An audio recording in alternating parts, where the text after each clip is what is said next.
হুট করে হার্ট অ্যাটাকে মৃত্যু। আজকাল প্রায় শোনা যায় এমন আকস্মিক মৃত্যুর খবর। বেশিরভাগ ক্ষেত্রে হার্ট অ্যাটাকের আগে শরীর সংকেত পাঠালেও প্রিয়জনের হঠাৎ এমন অবস্থায় কী পদক্ষেপ নিতে হবে বুঝে উঠতে পারেন না অনেকেই, যার ফলে বিপদ আরও বাড়ে। কিন্তু চিকিৎসকরা বলছেন এই সময়টায় মাথা ঠান্ডা রেখে রোগীকে যতটা ফার্স্ট এইড দেয়া যায় ততই ঝুঁকি কমে। দর্শক, আজকের বদ্যিবাড়িতে আমরা আলোচনা করব হঠাৎ হার্ট অ্যাটাক নিয়ে। আলোচনার জন্য বদ্যিবাড়ি স্টুডিওতে উপস্থিত আছেন হৃদরোগ ও মেডিসিন বিশেষজ্ঞ ডাক্তার চয়ন সিংহ। স্যার, আপনাকে স্বাগত বদ্যিবাড়িতে। ধন্যবাদ। সময় টেলিভিশন আয়োজিত আজকের এই বদ্যিবাড়ি অনুষ্ঠানে আমাদেরকে যারা শুনছেন সবাইকে অভিনন্দন এবং শুভেচ্ছা জানাচ্ছি। আজকে আমরা কথা বলবো হার্ট অ্যাটাক নিয়ে। কেমন আছেন আপনি? ভালো আছি, আশা করি আমাদেরকে যারা শুনছেন সবাই ভালো আছে। হার্ট অ্যাটাক নিয়ে কথা বলছি, শুরুতেই যদি জানতে চাই যে হার্ট অ্যাটাক বলতে কি বোঝায়? হার্ট অ্যাটাক অনেকের কাছেই পরিচিত একটা শব্দ, তবে এটা খুব ভয়াবহ একটা শব্দ মনে হয়। হার্ট অ্যাটাক মূলত হচ্ছে যে হার্টের নিজস্ব যে রক্তনালী আছে তার গড়বড়ের জন্য পার্টিকুলার কোনো একটা জায়গায় যদি রক্ত সরবরাহ কমে যায় অথবা একদমই বন্ধ হয়ে যায়, তখন যে অবস্থাটা সৃষ্টি হয় সেটাই হচ্ছে হার্ট অ্যাটাক। তার মানে হার্ট অ্যাটাক হচ্ছে হৃদরোগের একটা খুব গুরুতর অবস্থা বা ভয়ঙ্কর রোগ, যেটাতে কিন্তু হঠাৎ মৃত্যু হয়ে যেতে পারে। একজন রোগী কিভাবে বুঝবেন তিনি হার্ট অ্যাটাকে আক্রান্ত হচ্ছেন? একটা প্রাথমিক অবস্থায় আমাদের কিছু সংকেত আগে থেকে পেতে পারি, আবার হুট করেও হয়। প্রাথমিকভাবে যে লক্ষণগুলো দেখলে আমরা হার্ট অ্যাটাক বলি সেটা হচ্ছে বুকের মাঝখানে একটা চাপা কষ্ট বা অনুভূত হওয়া, মনে হচ্ছে কেউ পাথর চেপে দিয়ে আছে এবং ক্রমাগতভাবে এটা বাড়তে থাকে। সেটা বেড়ে বেড়ে এই চলে আসে আমাদের গলায় বা চোয়ালে, অনেক সময় বাম হাতে যায়, ডান হাতে যায়, পেটের উপরিভাগে আসে, অনেক সময় ব্যাকেও রেডিয়েট হয়। এটা হচ্ছে বুকে একটা জ্বালা জ্বালা করা বা ব্যথা বা একটা চাপা কষ্ট, সাথে ঘামতে থাকে রোগী। এত ঘাম এবং একটা অস্থির অবস্থা, শ্বাসকষ্ট হতে পারে, বুক ধরফড় করতে পারে, মাথা ঝিমঝিম করতে পারে। অনেক সময় এরকম হয় রোগী মনে হয় সাডেন কলাপস করে যাবে বা মৃত্যু হয়ে যাবে, এরকম একটা ফিলিংস আসে। স্যার, এটা নিয়ে আমরা আসলে কয়েকজন রোগীর সাথেও কথা বলেছি এবং তারা তাদের যে অস্বস্তির কথা এবং তাদের যে সমস্যার কথা সেগুলো আমাদেরকে জানিয়েছে। একটু দেখে নেব আসলে তারা কি বলছেন। ওকে।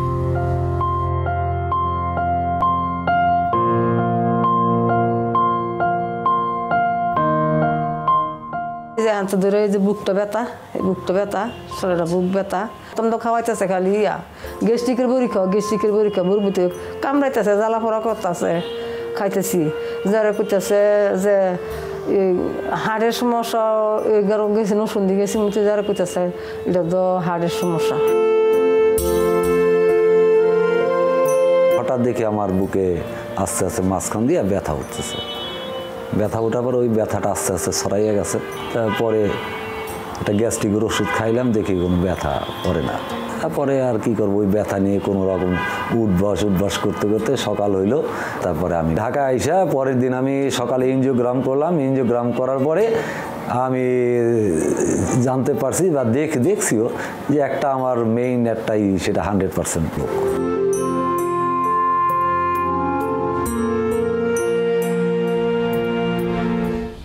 স্যার, আমরা যেটি দেখলাম একজন, অবশ্য দুজনেই বলছিলেন যে শুরুতে তাদের যে ব্যথা হতো সেটা গ্যাস্ট্রিকের মনে করে একটা সময় ক্ষেপণ করছিলেন বা গ্যাস্ট্রিকের ওষুধ খাচ্ছিলেন।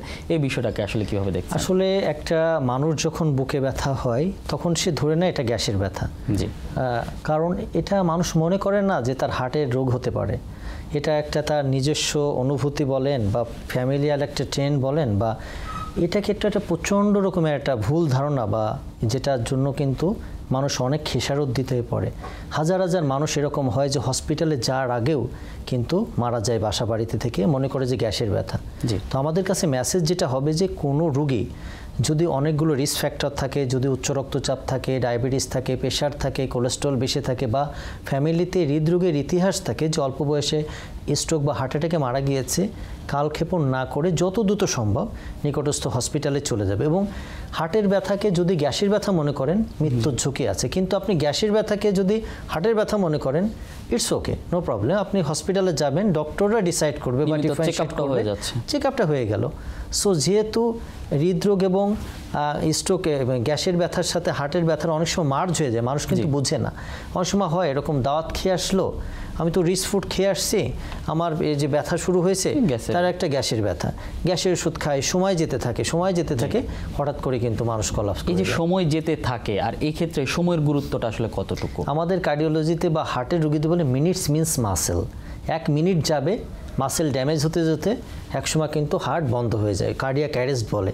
তখন আসলে করার কিছু থাকে না। যত দ্রুত সম্ভব, নিয়ম হচ্ছে 2 ঘন্টার ভিতর যদি কোনো কার্ডিয়াক সেন্টারে যেখানে অ্যানজিওগ্রামের ফ্যাসিলিটি আছে যদি যেতে পারে, আমাদের যে আধুনিক যে ট্রিটমেন্ট প্রাইমারি পিসিআই বলি আমরা, মানে অ্যানজিওগ্রাম করে যে রক্তনালীটা ব্লক আছে সেটা যদি ঠিক করে দেওয়া হয়, হার্ট কিন্তু আগের মতো স্বাভাবিকভাবে কার্যক্রম ফিরে পায়। যেহেতু মৃত্যুর ঝুঁকিটাও কমে যাচ্ছে, হার্টের কার্যক্ষমতাও চলে আসছে, সো দেরি করা যাবে না, যত দ্রুত সম্ভব চলে যেতে হবে যে কোনো একটা কার্ডিয়াক সেন্টার যেখানে মানে এরকম সব ধরনের ফ্যাসিলিটি আছে। যদি নাও হয়, নিকটস্থ একটা হসপিটালে আমরা ফার্স্ট এড বা প্রাথমিক ট্রিটমেন্ট দিয়ে ওই ডক্টর বা ওই হসপিটাল রেফার করে দিবে যেখানে অ্যাভেলেবেল ট্রিটমেন্ট। এটা নিয়ে একটা সমস্যা আমরা দেখতে পেয়েছি, এবং এই 2 জন রোগী ছাড়াও আমরা বেশ কিছু রোগীর সাথে কথা বলেছি। তারা আমাদেরকে যেটি জানিয়েছে যে একটা হচ্ছে তাদের হার্ট অ্যাটাক বা এই সিমটমগুলো সবচেয়ে বেশি তাদের লক্ষণ প্রকাশ পাচ্ছে ভোরবেলায়, একটা সমস্যা, এবং অধিকাংশ রোগী হচ্ছে ঢাকার বাইরে থাকেন, যার কারণে সুযোগ সুবিধা পাচ্ছেন না আসলে। তখন আসলে তাদের তাৎক্ষণিক কি করণীয় আছে? এটা আসলে আমাদের দেশের জন্য খুব একটা চ্যালেঞ্জ। আচ্ছা, 2টা পয়েন্ট এখানে হচ্ছে, ভোরবেলা একটা মানুষের হার্ট অ্যাটাক হলে কি করবে। আচ্ছা, আমাদের যে অ্যারাউজিং যে হরমোনগুলো আছে, যেটা আমাদেরকে ধরেন ঘুমানোর পর আমাদেরকে জেগে তুলে, যেগুলোকে অনেক সময় স্ট্রেস হরমোনও বলা হয়, কর্টিসল বা অ্যাড্রিনালিন, সেটা ভোরের দিকে সবচেয়ে বেশি থাকে। তো একটা মানুষ যখন রেস্টে ছিল, ভোরের দিকে বেশি থাকলে হার্টের রিদমের ডিস্টারবেন্স হয়, তখন কিন্তু হৃদরোগের বা হার্ট অ্যাটাকের বেশি ঝুঁকি থাকে। আর আপনারা জানেন যে ইদানিং শীত পড়েছে, শীতের সময় কিন্তু বেশি ঝুঁকি থাকে, কারণ কয়েকটা ফ্যাক্টর এখানে কাজ করে। যেমন আমাদের শীতের সময় যে হার্টের রক্তনালীগুলো সংকুচিত বেশি হয়, শীতের সময় ফিজিক্যাল অ্যাক্টিভিটি কমে যায়, শীতের সময় আমাদের অনুষ্ঠান লেগে থাকে, বাসা বাড়িতে বিভিন্ন ধরনের পিঠা পায়েস খাওয়া হয়, কোমরবিড যে কন্ডিশনগুলো থাকে, ডায়াবেটিস, হাইপারটেনশন অনেকভাবে কন্ট্রোলও থাকে না, এই বিভিন্ন কারণে কিন্তু হার্ট অ্যাটাক হয় বা হার্ট অ্যাটাকের ঝুঁকি বেড়ে যায়। অনেক সময় মনে করে কি একটা মানুষ যে এত লেট নাইটে যাব, আমি কি হসপিটালে গেলে কি ট্রিটমেন্ট পাবো কি পাবো না, ডাক্তার পাবো কি পাবো না, বা কি করব না করবো, আচ্ছা একটু দেখি, আচ্ছা আমি একটু গ্যাসের ওষুধ খেয়ে নিই, এই করতে করতে আসলে টাইম ওয়েস্ট হচ্ছে। কিন্তু আমাদের কাছে মেসেজ যেটা হচ্ছে, আমাদের যে এক্সিস্টিং ইনফ্রাস্ট্রাকচার আছে, হেলথ ফ্যাসিলিটি আছে, আপনি অ্যাটলিস্ট মানে হসপিটালে গেলে ডক্টর পাবেন। ডক্টর যদি ঘুমিয়েও থাকে, ওনাদেরকেও জেকে তুলে আমরা ট্রিটমেন্টটা নিতে পারি। কিন্তু এক্ষেত্রে আমার মনে হয় সচেতনতা খুব দরকার। রুগীর সচেতনতা যেমন দরকার, আশেপাশের মানুষগুলোরও কিন্তু সচেতনতা দরকার, কারণ লাইফ রিস্কের একটা ব্যাপার স্যাপার আছে। সো কালক্ষেপণ না করে যত দ্রুত সম্ভব নিয়ে যেতে হবে। বলছিলেন যে শীতে অ্যারেস্ট বেশি হচ্ছে, অ্যাটাক বেশি হচ্ছে, সেক্ষেত্রে আসলে করণীয় কি? এই শীতে আসলে কি ধরনের? আচ্ছা, খুবই একটা গুরুত্বপূর্ণ, যারা খুব রিস্কে আছে, যাদের মাল্টিপল রিস্ক ফ্যাক্টর আছে, তারা তো নিয়মিতভাবে অনেক সময় শীতে মর্নিং ওয়াক করে, কিন্তু এত শীতের ভিতরে তীব্র যদি শীত পড়ে, এত সকালে উনি হাঁটাহাঁটি করা যাবে না। একটু যখন রোদ উঠবে, গরম পোশাক পরে উনি হাঁটাহাঁটি শুরু করবে। 2 নাম্বার হচ্ছে, যদি ওনার ডায়াবেটিস থাকে, ডায়াবেটিসের ক্ষেত্রে বলা হয় যে 0 টলারেন্স, কোনো ধরনের ডায়াবেটিস বাড়তে দেওয়া যাবে না, এবং যে খাবারগুলো ডায়াবেটিসকে বাড়ানোর জন্য সহায়তা করে সেই খাবারগুলো উনি বুঝে শুনে খাবে এবং কাস্টমাইজ করে খাবে, সেটা ব্যাপার স্যাপার। এবং যে ওষুধপত্রগুলো অনেক সময় ভুলে যায় বা ট্রাভেল করে, শীতের সময় আপনি জানেন যে বাচ্চাদের স্কুল বন্ধ থাকে, ট্রাভেল করে, ভুলে যায়, এবং একটা বাদ ভাঙা উল্লাস কাজ করে, আমি মনে হয় বাইরে আসছি, সো সব কিছুই খেতে পারবো। আপনি ট্রাভেল করার সময়ও কিন্তু আপনার হার্ট অ্যাটাক হতে পারে। অনেক মানুষ আছে ট্রাভেল করার সময় ওষুধপত্র নিতে ভুলে যায়, ইচ্ছামতো খাওয়া দাওয়া করে, হার্ট অ্যাটাকে মৃত্যু হয়ে যায়। এই ব্যাপারগুলো আসলে খেয়াল রাখা লাগবে। আর নিয়মিতভাবে চেক আপেরও প্রয়োজন আছে। ঠিক আছে, আপনি যাচ্ছেন ট্রাভেলের আগে আপনি চেক আপ করে যান, ওষুধপত্র সেটিংস করে যান। আমরা জানি যে রমজানের আগে এগুলো কিন্তু সুন্দর করে ইনসুলিন বা ওষুধপত্র অ্যাডজাস্ট করি, এরকমও কিন্তু আমাদের প্রিপেয়ার হয়ে গেলে ভালো হয়। অর্থাৎ ভ্রমণের আগেও যাদের রিস্ক আছে তারা অবশ্যই প্রস্তুতি নিয়ে যাওয়া উচিত। এবং সেক্ষেত্রে আমরা যেটি বলছিলাম যে খাবার দাবারের কথা বলছিলাম, সেক্ষেত্রে হার্ট অ্যাটাকের যারা আক্রান্ত হচ্ছেন তাদের খাবার দাবারে কোনো নিষেধাজ্ঞা আছে কিনা? ডেফিনেটলি, মানে আমাদের যে খাবার দাবার, আসলে আমাদের যে ভাতে মাছে বাঙালি করলেও আমরা কিন্তু রিসেন্টলি এই ট্রেন্ডটা চেঞ্জ হয়ে গেছে। দেখবেন যে বাসা বাড়িতে কিছু হচ্ছে, আমরা বাইরের ফুড পান্ডায় অর্ডার করছি খাবার, fast food, junk food prepare করতে সময় লাগছে না, পিজা খাচ্ছি, বার্গার খাচ্ছি, সাথে ড্রিঙ্কস খাচ্ছি, মানে কোল্ড ড্রিঙ্কসগুলো, এইগুলো কিন্তু এই খাবারগুলো আসলে হার্টের জন্য একদমই চলবে না। হার্টের জন্য হার্ট পছন্দ করে বা হার্ট হেলদি ডায়েট বলতে যেটা আমরা বুঝি যে প্রচুর শাকসবজি থাকবে, ফলমূল থাকবে, সালাদ থাকবে, প্রোটিন জাতীয় খাবার থাকবে, একদম আলগা কোনো লবণ খাওয়া যাবে না, চিনি খাওয়া যাবে না, তেলের পরিমাণ খুবই মানে সামঞ্জস্য থাকবে, কম থাকবে। একই তেলে বারবার যে খাবার খেলে যে ট্রান্স ফ্যাট থাকে সেই খাবারগুলো বর্জন করতে হবে, এবং যে কাজ উনি করে যতটুকু ক্যালোরি ব্যয় হয় সেই ক্যালোরি মাফিক, যেমন একজন রিক্সা পুলার তার জন্য ডায়েট একরকম হবে, একজন ডক্টর যেমন আমি বা আপনি আছেন আপনার জন্য ডায়েট একরকম হবে। আসলে ডায়েট কিন্তু মানে হার্টের জন্য খুব প্রচণ্ড পরিমাণে ইনফ্লুয়েন্স করে হার্টের রোগের জন্য। তা আমাদের যে প্রফেশনে আছি সেই প্রফেশন মেনটেন করে ক্যালোরি অনুসারে খুব হেলদি একটা ডায়েটের ভিতর থাকলে হার্টের রোগ অনেক কমে যায়। জীবনযাপনের মানটা আসলে কেমন হবে? জীবনযাপন ডায়েটের পরবর্তীতে আমরা বলি যে হেলদি লাইফস্টাইল মানে হচ্ছে আমাদের প্রতিদিন কায়িক পরিশ্রম করতে হবে। সেক্ষেত্রে আমরা এক্সারসাইজ করতে পারি, বলা হয়ে থাকে যে প্রতিদিন 30 থেকে 40 মিনিট আমরা যেন রেগুলার একটু জোরে জোরে হাঁটার প্র্যাকটিস করি। যে প্রফেশনে আছে তার মাঝে বিরতিতে আমরা একটা টিম ওয়ার্ক বিল্ড আপ করতে পারি। আমাদের বাসা মানে বাড়িতে অনেক সময় মানে সম্ভব না হলেও আমরা কিন্তু অফিসের মাঝে মাঝে কিন্তু আমরা এটা প্র্যাকটিস করতে পারি। আমরা লিফট পরিহার করে অনেক সময় আমরা হেঁটে উঠতে পারি, সেটা একটা ভালো অভ্যাস। যে শীতে এখন ব্যাডমিন্টন খেলার প্রচলন আছে, আমরা ব্যাডমিন্টন খেলতে পারি, কেউ ফুটবল খেলতে পারে, যে প্রফেশনে আছে সেই অনুসারে উনি পরিশ্রম করবে।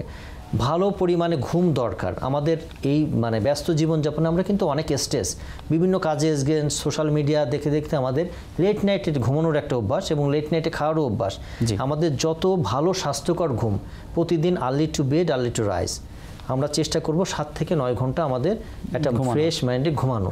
আমাদের লাইফে যে স্ট্রেস সেটা কাস্টমাইজ করে মেডিটেশন করা, ইয়োগা করা, আমাদের যে কাজগুলো করলে মন ভালো থাকে সেইগুলো করা, আমাদের ধূমপান বা অ্যালকোহল জাতীয় যদি কোনো অভ্যাস থাকে সেইগুলো পরিহার করা। ধূমপান নিয়ে যদি একটু কথা বলতে চাই যে হার্ট অ্যাটাকের জন্য ধূমপান কতটা দায়ী। গতকালই আমরা যে রোগীদের সাথে কথা বলছিলাম তাদের মধ্যে অনেকে বলছিলেন যে ধূমপান করতেন, একবার অ্যাটাক হয়েছে, তারপর কিছুদিন সুস্থ হয়েছে, আবার খাচ্ছেন তিনি। এই জায়গাটা আসলে কি করণীয়? আসলে এটা তো একটা অভ্যাসের ব্যাপার এবং মাইন্ড সেটআপের ব্যাপার। আপনি দেখবেন যে আমাদের সিগারেটের প্যাকেটের গায়েও লেখা থাকে যে ধূমপানে বিষপান, ধূমপান স্ট্রোক করে, ধূমপান হার্ট অ্যাটাক করে, অনেক ধরনের বার্তা দেওয়াও থাকে। কিন্তু এটা হচ্ছে পার্সোনাল সচেতনতার জায়গা থেকে এই জিনিসটা। ধূমপান এমন কোনো রোগ করে না যেটা এতে স্ট্রোক করে, হার্ট অ্যাটাক করে, লাং ক্যান্সার করে, মুখের ক্যান্সার। কিছুদিন আগে আমার কাছে একটা রুগীও আসলো, ওনার হার্ট অ্যাটাকি রুগী, সাথে ওরাল ক্যাভিটিতে ক্যান্সার হয়ে গেছে। উনি জানে এটা খুব খারাপ, তারপরে কিন্তু উনি ছাড়তে পারেন না। আসলে এখানে নিজের যেমন মোটিভেশন দরকার, সারাউন্ডিংস এনভায়রনমেন্টটাও কিন্তু দরকার।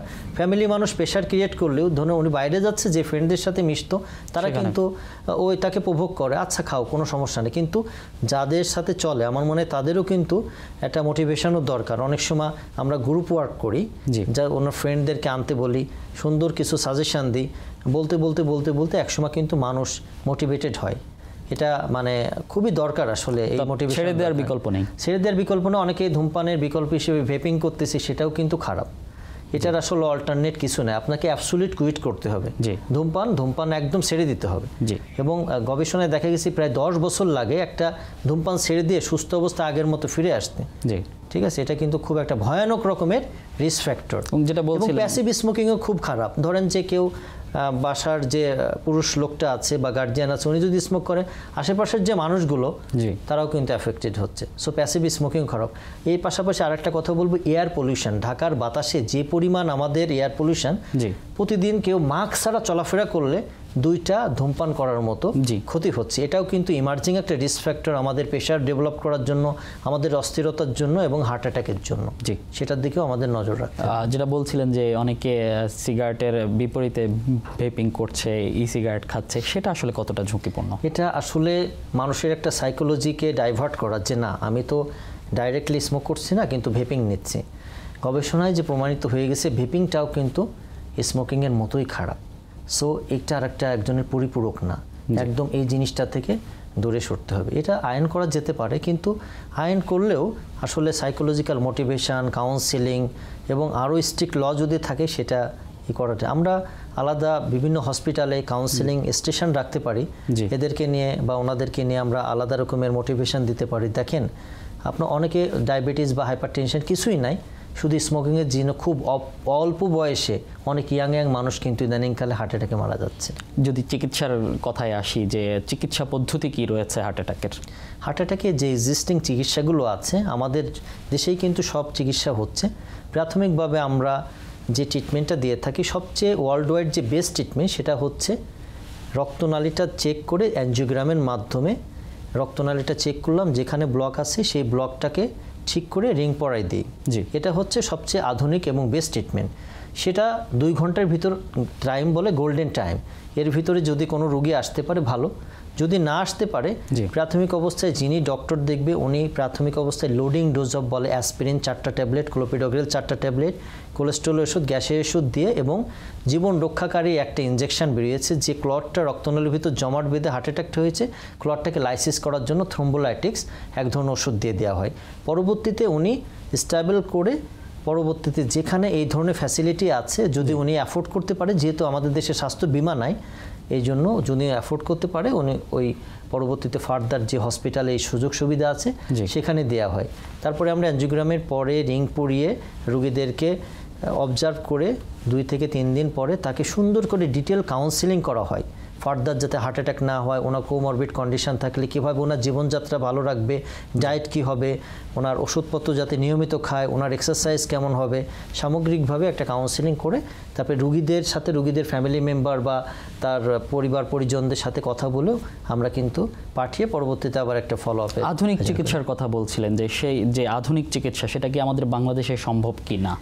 যত বাংলাদেশে যত সেক্টরে ডেভেলপমেন্ট হয়েছে চিকিৎসা ক্ষেত্রে, cardiology one of the best একটা সাইট, যেখানে হার্টের প্রায় মানে হার্ট ট্রান্সপ্লান্ট বাদে ম্যাক্সিমাম ট্রিটমেন্টই কিন্তু আধুনিক চিকিৎসাগুলো আমাদের দেশে, আমাদের অনেক স্যাররা আছে, আমরা আছি, খুব আধুনিক চিকিৎসা স্বল্প মূল্যেও কিন্তু আমরা আমাদের দেশেই দিচ্ছি।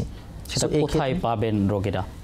এক্ষেত্রে যে কার্ডিয়াক ডেডিকেটেড যে হসপিটালগুলো আছে, আমাদের বঙ্গবন্ধু শেখ মুজিব মেডিকেল ইউনিভার্সিটি আছে, জাতীয় হৃদরোগ হসপিটাল আছে, হার্ট ফাউন্ডেশন আছে, ঢাকা মেডিকেল কলেজ আছে, মিটফোর্ড হসপিটাল আছে ঢাকার ভিতরে। তবে এটা একটা আমাদের দেশের জন্য আরেকটা বড় সংকটও বটে, কারণ যে এক্সিস্টিং যে ফ্যাসিলিটি ট্রিটমেন্টগুলো সব আসলে ঢাকা কেন্দ্রিক, প্রায় 80 থেকে 90% কিন্তু ট্রিটমেন্ট এই বড় বড় শহর কেন্দ্রিক। সো প্রত্যন্ত অঞ্চলে একটা মানুষ যদি হার্ট অ্যাটাক করে, ধরেন মিড নাইটে, একটা হোপলেসের মতো অবস্থা, কোথায় যাবে, কি করবে? আমাদের দেশে এই ইনফ্রাস্ট্রাকচারগুলো অনেক সময় আমরা ভ্যাকসিনের ক্ষেত্রে কিন্তু মানে এটা আমাদের দেশে প্রচুর রেভলিউশন হয়েছে। আমরা চাই, পার্সোনালি আমি চাই আমাদের দেশের প্রতিটা ডিস্ট্রিক্ট হসপিটালের জন্য একটা করে ওয়েল ইকুইপড সিসিউ থাকে, যেখানে কিন্তু আমরা থ্রোম্বোলাইটিক্স করতে পারি, অথবা পরবর্তীতে একটা কার্ডিয়াক ক্যাথের ফ্যাসিলিটি থাকুক, যেখানে এই আধুনিক চিকিৎসা থেকে আমাদের প্রান্তিক জনগোষ্ঠী যাতে বঞ্চিত না হয়, এটা আসলে দরকার। চিকিৎসার খরচের ব্যাপারে যদি আসি, যে ব্যয়বহুল কি না? হার্টের ট্রিটমেন্ট আসলে খুবই ব্যয়বহুল। কারণ কি, হার্টের ট্রিটমেন্ট আসলে হার্ট তো একটা যে রোগটা হচ্ছে তার পিছনে অনেক ধরনের রোগ সম্মিলিতভাবে থাকে। অনেকে ডায়াবেটিস থাকে, প্রেশার থাকে, কোলেস্ট্রল থাকে, অনেকের কিডনির সমস্যা থাকে। তো এই 4টা যদি অসুখ থাকে, 4টা অসুখের খরচ আছে, আবার হার্টের রক্ত করার মানে পাতলা করার ওষুধ আছে। সামগ্রিকভাবে প্রায় প্রতিদিন একটা মানুষের হার্ট অ্যাটাক হলে প্রায় 1 থেকে 150 টাকা বা 200 টাকা, অনেক সময় 300 টাকার ওষুধও প্রয়োজন হয়। সেক্ষেত্রে আমাদের মেসেজ থাকে যে আপনি প্রতিরোধ করেন। হার্টের রোগ কিন্তু আমাদের যে রিস্ক ফ্যাক্টরগুলো আছে সেইগুলো যদি আমরা সুন্দর করে কন্ট্রোল করি, প্রায় 80 থেকে 90% এই হার্টে অ্যাটাক কিন্তু প্রতিরোধ করা সম্ভব। এর জন্য আমাদের দরকার সচেতনতা এবং এই সম্মিলিত প্রয়াস। পার্সোনাল সচেতনতার জায়গা থেকে যেমন একটা রোল আছে, পারিবারিক এবং সামাজিক এবং রাষ্ট্রীয়ভাবে আপনার যে গণমাধ্যমে আছে। আমরা একদম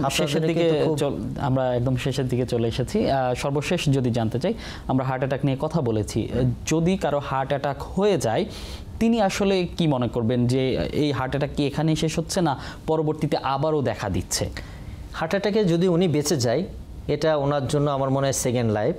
তো ওনার এটা মনে করা উচিত, আমাকে ঈশ্বর সেকেন্ড একটা লাইফ দিয়েছে, এই লাইফটাকে আমি সর্বোচ্চ যত্ন করব। আমি নিয়মিতভাবে ওষুধপত্র খাবো, আমরা নিয়মিতভাবে এক্সারসাইজ করব, একটা সুন্দর ডায়েটের ভিতর থাকবো, আমি এক্সাইটেড হব না, আমার মানসিক যত্নটা নিব, আমি নিয়মিতভাবে ডক্টর যে সাজেশনগুলো দিবে সেই সাজেশনের ভিতরেই থাকবো। তাহলে পরবর্তীতে হার্ট অ্যাটাক যেমন প্রতিরোধ করতে পারবো, সুন্দর স্বাভাবিক জীবনযাপন কিন্তু হার্ট অ্যাটাকের পরে চালিয়ে নেওয়া সম্ভব। জি, অসংখ্য ধন্যবাদ স্যার আপনাকে। আপনাকেও ধন্যবাদ। আমাদেরকে যারা শুনলেন, আমরা চাই যে আপনারা সবাই হৃদয় দিয়ে হৃদয়ের যত্ন রাখুন, তাহলে আপনাদের হার্ট ভালো থাকবেন, আপনারা সুস্থ থাকবেন। সবাইকে ধন্যবাদ। ধন্যবাদ আপনাকেও।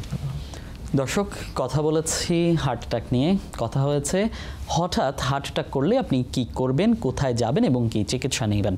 আশা করি দেখা হবে অন্য কোনো পর্বে, অন্য কোনো অতিথি নিয়ে এবং অন্য কোনো বিষয় নিয়ে। ততক্ষণ ভালো থাকুন, সুস্থ থাকুন আর সঙ্গে থাকুন সময়ের।